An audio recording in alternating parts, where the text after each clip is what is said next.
যে ঘটনা ঘটেছে এত বেদনাদায়ক, আর সেটাকে যেভাবে চেপে দেওয়া হয়েছে, বাংলার প্রত্যেকটি মানুষ ব্যথিত।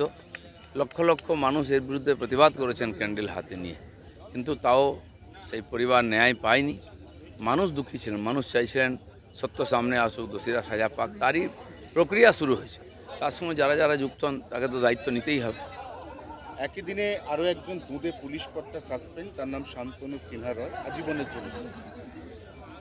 এসব লোকগুলোকে খুব চেনে। একজন ওসি আইসি থানার এত পপুলার হয়ে গেছে, নিজের ডিপার্টমেন্ট তো বটেই, বাংলায়ও সারা দেশের লোক নাম শুনে গেছে। কী এমন রহস্য আছে? প্রত্যেকটি মানুষ এদের কীর্তি জানে। কেন এরা যদি ডিপার্টমেন্টে থাকেন, সেই রোগ আবার সব জায়গায় ছড়িয়ে পড়বে। তদন্ত হবে আইনিগত দিক দিয়ে, যা ব্যবস্থা সেটা কোর্ট নেবে। একটা বেআইনি বাড়ি ভাঙা হচ্ছিল, বেআইনি বাড়িটায় আগুন লেগেছিল, বাড়িটা ইললিগাল, পারমিশন নেই। সেই বাড়িটা যখন ভাঙার কাজ শুরু হচ্ছে, তখনই হঠাৎ করে কোর্ট থেকে স্টে অর্ডার আনা হলো। শতরূপ ঘোষ সেখানে গিয়ে বীর দর্পে ঘোষণা করলেন, আমি বাংলায় বুলডোজার আটকে দিলাম। এটা কি ধরনের? না, এনারা সব এরা এসআইআর আটকানোর চেষ্টা করেছেন, অনেক কিছু আটকাবার চেষ্টা করেছেন। এদের কালচারটাই চাই। 50 বছরে এরা আটকেছেন বাংলাকে, সামনে নিয়ে যেতে পারেননি। ওনারা মনে করছেন যে কোর্টে গিয়ে করে দিয়ে 2-4টা ভোট পাবেন, সেদিন চলে গেছে। মানুষ আর পেছনে তাকাবে না, কিন্তু এর জন্য ফল ভোগ করতে হবে।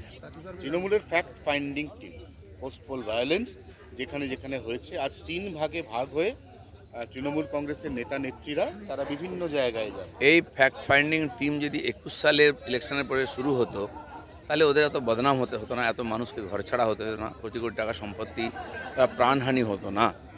তার প্রায়শ্চিত্ত করতে হয়েছে আজকে। তাদের নেতা বিধানসভায় দাঁড়িয়ে বলছেন শত শত লোক ঘর ছাড়া। আমরা জানি না কে ঘর ছাড়া, কটা পুলিশের রিপোর্ট হয়েছে। 21 সালের পরে আমরা 12,500 কেস করেছিলাম, সিবিআই ইনকোয়ারিও চলছে। তো ওনারা কটা কেস করেছেন আমি জানি না। তো তখনও মিথ্যা বলেছেন, এখনও মিথ্যা বলছেন। আমাদের মাননীয় মুখ্যমন্ত্রী বলছেন যে কজন লোক ঘর ছাড়া হয়েছে তার লিস্ট নিয়ে আসুন আমার কাছে, আমরা সসম্মানে ফিরিয়ে দেবো। কিন্তু 21 সালের পরের যে হিংসার কেস যেন তার নামে না থাকে, তাহলে তাকে জেলে যেতে হবে। বেশিরভাগ তো দাগি আসামি, ক্রিমিনাল, আসবে কোন মুখে? আর কেউ বাঁচবে না, কেউ জেলের বাইরে থাকবে না। স্বপ্না বর্মনের বাড়ি নাকি কালকে রাত্রিবেলা জ্বালিয়ে দেওয়া হয়েছে। তিনি ভিডিও পোস্ট করেছেন, কিন্তু বাড়ি জ্বলে যাওয়ার কোনো ভিডিও তার পোস্টে দেখা যায়নি।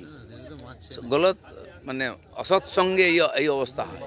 সম্মানীয় একজন অ্যাথলিট, তাকে সম্মানের সঙ্গে থাকা উচিত, তাকে রাজনীতির মধ্যে পড়া উচিত নয়।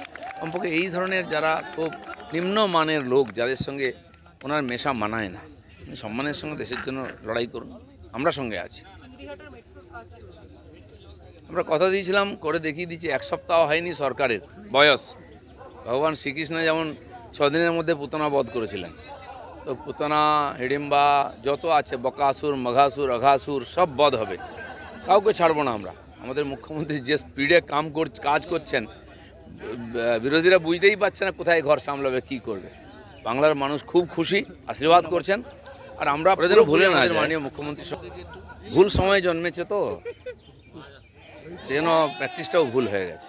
কিন্তু ভুলে যাবো না, যার সরকারটা পাল্টে গেছে। যে যত বড় হোক কোনো, কাউকে ছাড়া হবে না। তো খোদা মেহরবান, তো গাধা পাহলবান, অনেক গাধা পাহলবান হয়েছিল, সব গাধাকে ঢোকানো হবে এখন। বুঝিয়ে দেওয়া হয়েছে একটা গাধা, তার বেশি নয়। সে নেতা হোক আর অভিনেতা হোক, সে অনুগামী হোক, প্রতিগামী হোক, যেই হোক, ভুলে যায় যেন বিজেপির ইতিহাস সারা ভারতবর্ষে আছে। পিঠের চামড়া গুটিয়ে না, হাতে দিয়ে দেওয়া হবে। অভিষেক বন্দ্যোপাধ্যায়ের বিরুদ্ধে এফআইআর হবেই তো। এত বড় দুর্নীতি ঘোটালা, যেটা সাধারণ মানুষ বলতো, আপনারা বলতেন, তার তথ্য জোগাড় করছি আমরা। যেমন যেমন আসবে সবার নামে কেস হবে, সবাইকে প্যারেড করাবো। সবে তো প্রাক্তন মুখ্যমন্ত্রী কোর্ট প্রায় কী বলে প্যারেড শুরু করেছেন। তিনি যে কালো কোট পরেছেন, সেটা পরার অধিকার আছে কিনা তারও প্রশ্ন আছে, প্রশ্ন উঠেছে। সেই জন্য বাকি জীবনটা কোর্টে আপনাদের প্যারেড করেই কাটাতে হবে, কারণ পাপের প্রায়শ্চিত্ত করতেই হবে।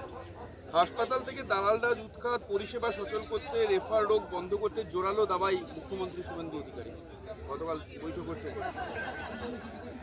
আমাদের মুখ্যমন্ত্রী রাস্তা বার করেছেন দালাল বন্ধ করার জন্য। প্রত্যেকটি ওখানে যারা এমপ্লয়ি আছেন, রোগী আছেন, রোগীর আত্মীয় যারা আসেন চিকিৎসা, প্রত্যেকের হাতে আলাদা আলাদা রঙের ব্যান্ড দেওয়া হবে, বোঝা যাবে কে কী। এবং যারা দালালিগত, প্রত্যেকের ব্যান্ড বাজানো হবে, এটা মুখ্যমন্ত্রী ঘোষণা করেছেন। তো সেই জন্য দালাল্লাই নিজের থেকে বন্ধ হবে। এবং বহু কিছু দেখতেন যেগুলো আপনার ফেস করতেন, সেগুলো নিজের থেকে বন্ধ হয়ে যাবে। শরীর যদি খাওয়া দাওয়া ঠিক করে, ব্যায়াম করে, বিশ্রাম করে, অনেক রোগ চলে যায়। এখন সেটা শুরু হয়েছে পশ্চিমবঙ্গের ক্ষেত্রে, ভালোই ব্যায়াম হচ্ছে। তো এই সময় রোগ ব্যাধি সব ধীরে ধীরে সরে যাবে। প্রেসিডেন্সি জেলের ভেতরে সার্জিক্যাল স্ট্রাইক, শাহজাহান সহ সব মিলিয়ে 23টা মোবাইল ফোন বাজে।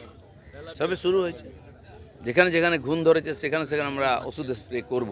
অনেক ঘটনা আপনাদের দেখতে হবে।